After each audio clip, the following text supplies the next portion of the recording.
So hello and welcome to Ewe Sew You. My name's Zoe and this is my channel all about the crafty bits and pieces I get up to. I knit, I sew, I spin on a drop spindle, I dabble in weaving from time to time, and anything else that takes my crafty fancy. But today we're talking about the things I've been working on in October, so grab a brew, put your feet up and let's get started.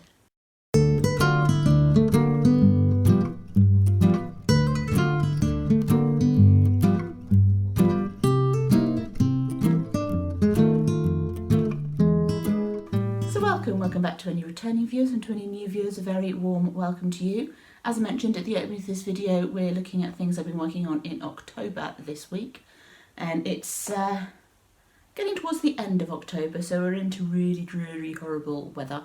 So I've got the overhead living room lights on today, which are not ideal for filming. There's a few weird shadows happening over here, but hopefully you'll be able to see everything, and that's the main thing. So let's get going with what I am wearing. This is my Terra Nova sweater. I forget the name of the designer at the moment, but I'll pop it on the screen. This is an almost all over colourwork, well, Fair Isle style sweater with lace panels on the sleeves and down the side. And I'd been meaning to make it for years and years and years. Finally got around to making it last winter. I've made it in a Knit Picks yarn. It's a pure wool. It's not the one described that's called for in the pattern, because that was about twice the price for half the yarn. So I've got this done and I have loads of leftover yarn from it. So I am making a striped cardigan out of the leftover yarn because I have that much left. But I haven't really worked on it in October, so I'm not going to show it, or at least not much anyway. So I'm not going to show it to you now because it won't look any different to last month. But I am working on that, and when I get it done you will obviously be able to see it. So going with the Knit Picks, I want to say Wool of the Andes. It's 100% Peruvian Highland wool. Whether it's Wool of the Andes or whether that's the name of their fibre, I can't quite remember, but again, I'll put the details on the screen. So I'm really pleased with this sweater. My one big bugbear with the pattern is I knit the largest size. No, I am not the skinniest of knitters, but I'm also not the largest. I'm a bit over average, so I really shouldn't be the largest size in a pattern.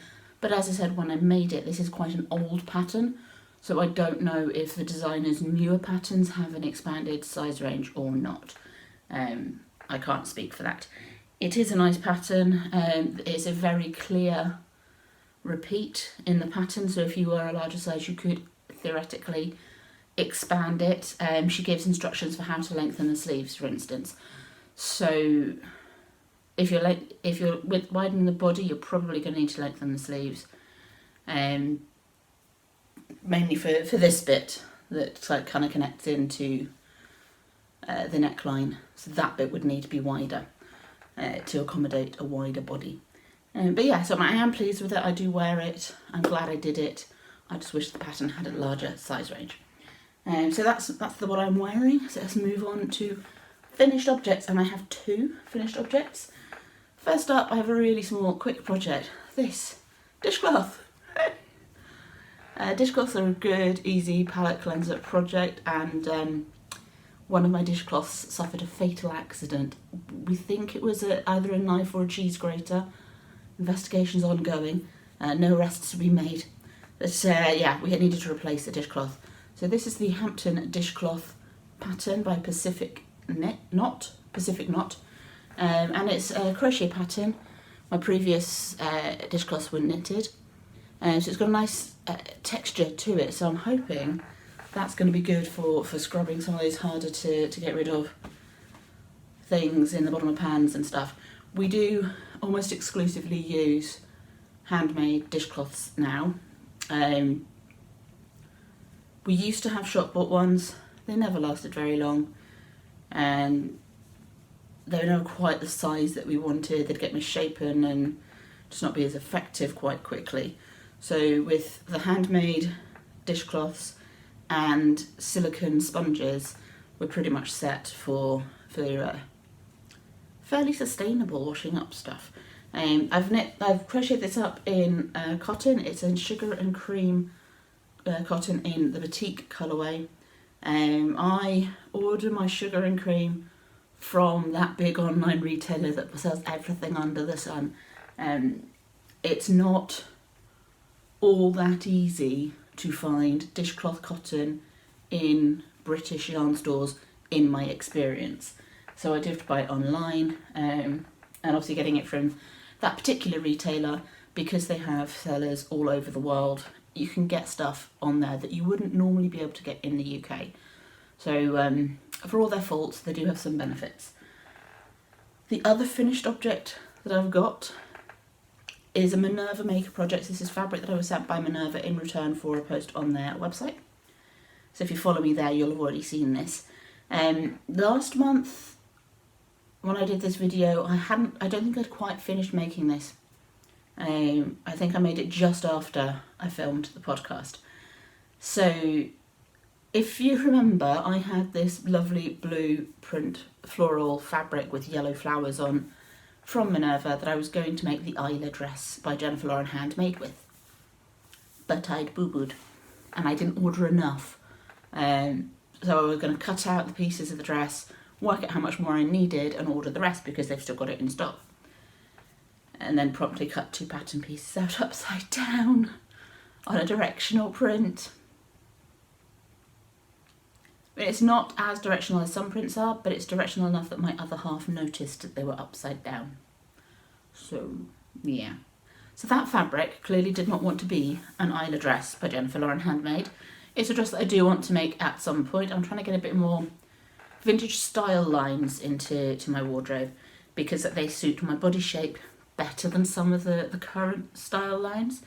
So it's not that I'm necessarily going for a vintage look, although I'm not opposed to having a few outfits that are vintage inspired. And the 70s and the 40s look quite good on me. So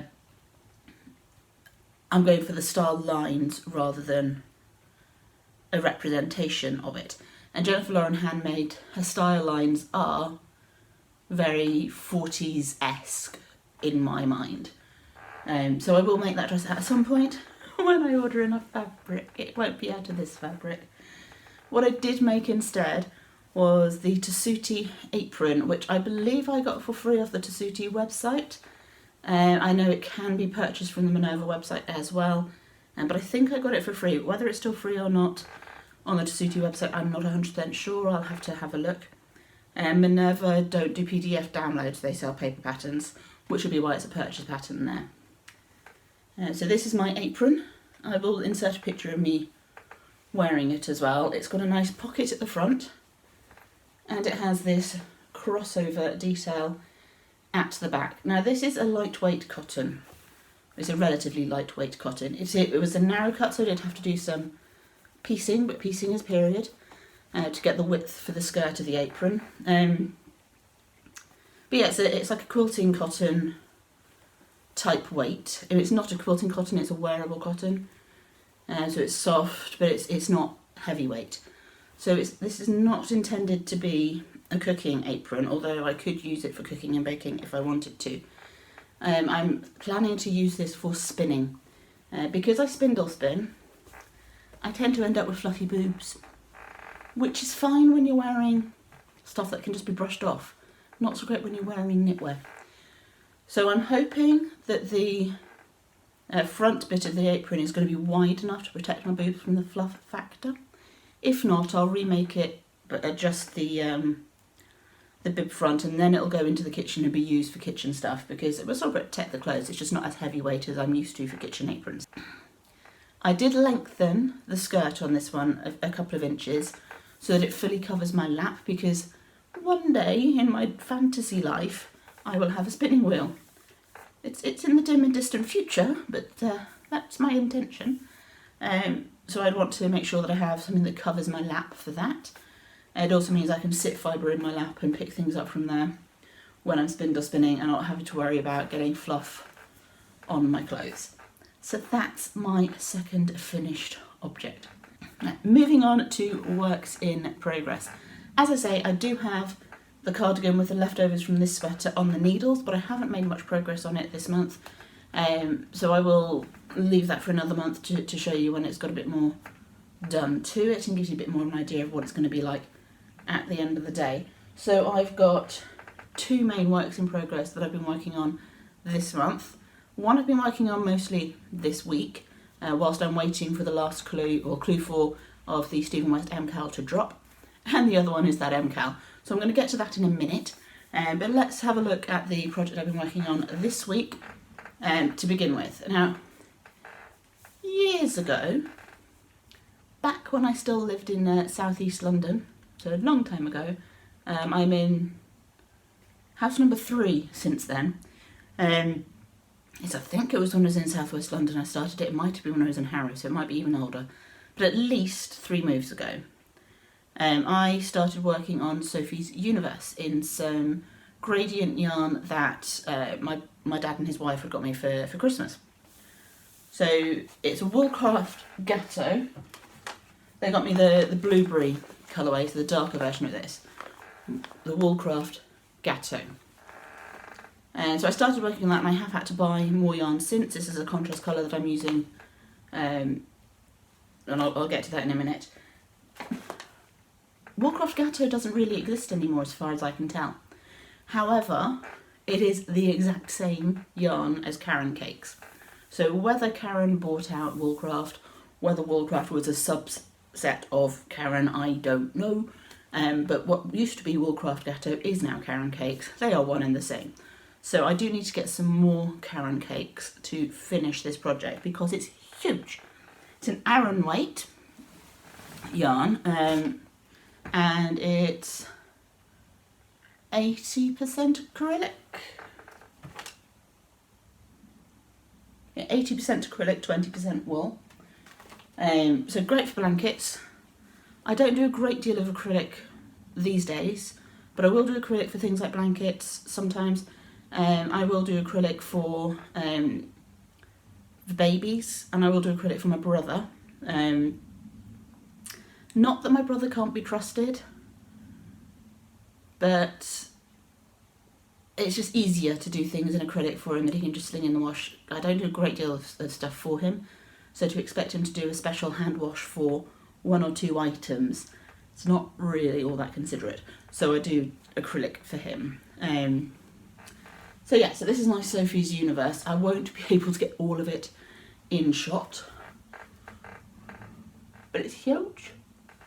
I am working on the butterfly inner border at the moment. That's as far as I got when I ran out of this darker yarn. So this week, if you see the white stitch marker here, that's my progress on this bit this week. So I have done a fair bit, but it is huge, so I'll pop it up on the screen here, because I obviously can't show it all up. I do need to get some more of this colourway, as I say, to finish the rounds I'm working on at the moment, and there's 3 more sections I think that I definitely need to do in this colourway. The original pattern, she's got you changing colours at various points. I'll put a picture up so you can see the designer's version. But because I'm using the gradient yarn, I'm not doing that. So I want to make sure that at least this square section is worked for the main part in this same colourway. The contrast colourway I've got, I'm not sure what the colourway this is. It might be Ocean.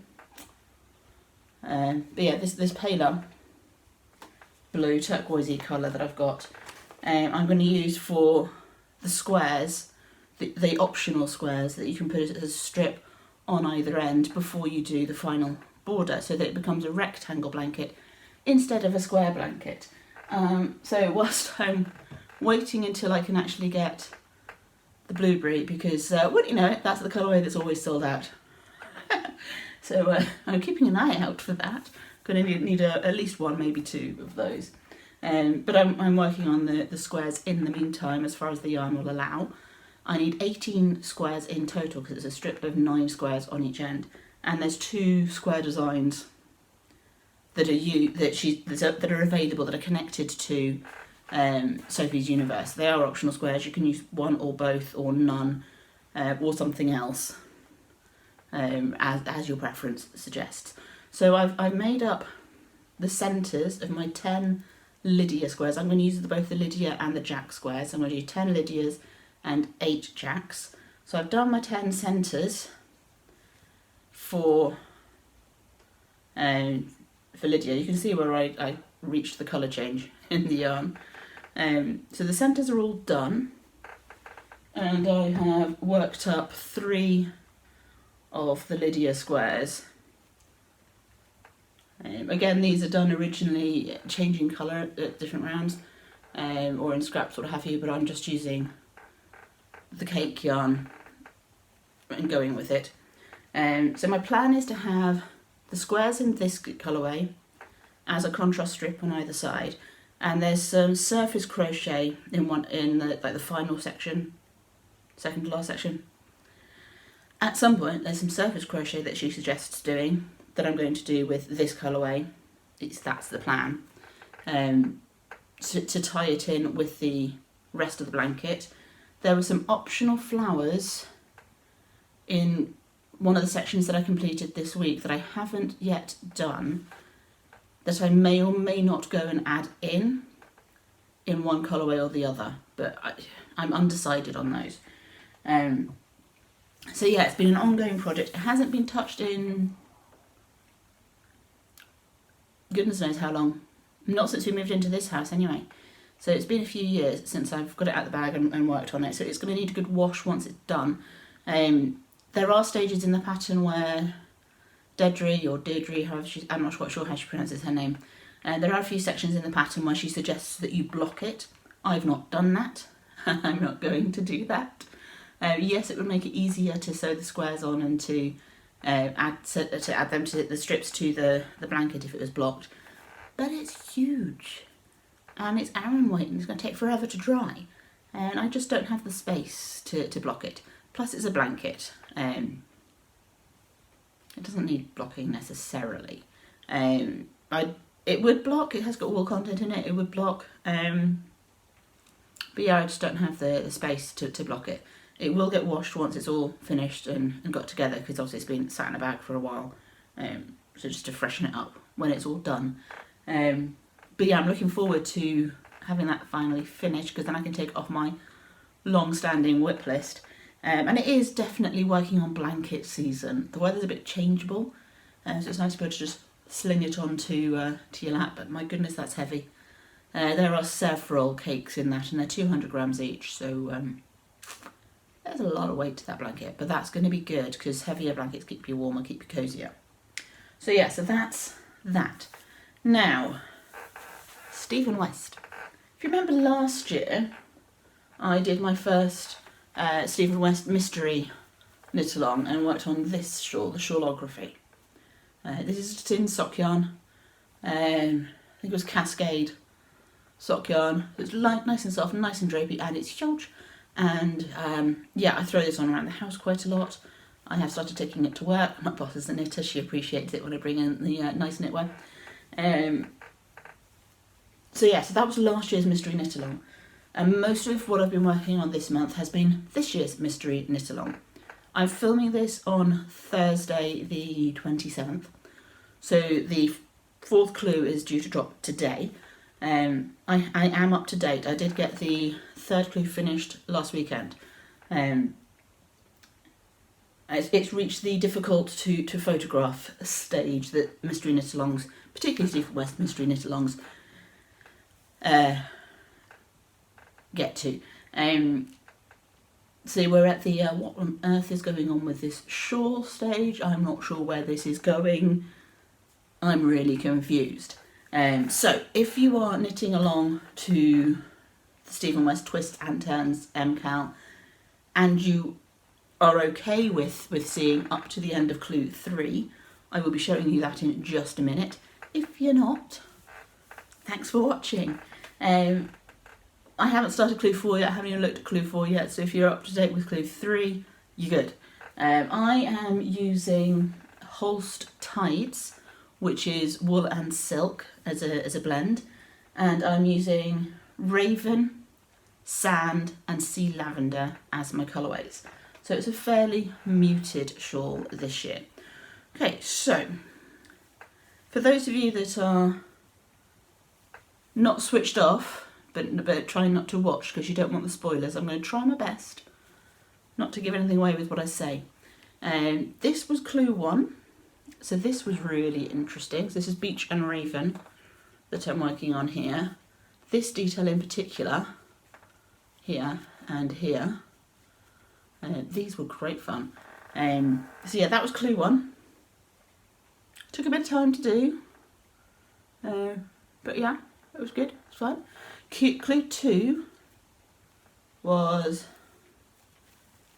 this bit and this bit, including this bit, but not including the sea lavender bits there. So that was clue 2. So that was fairly straightforward knitting.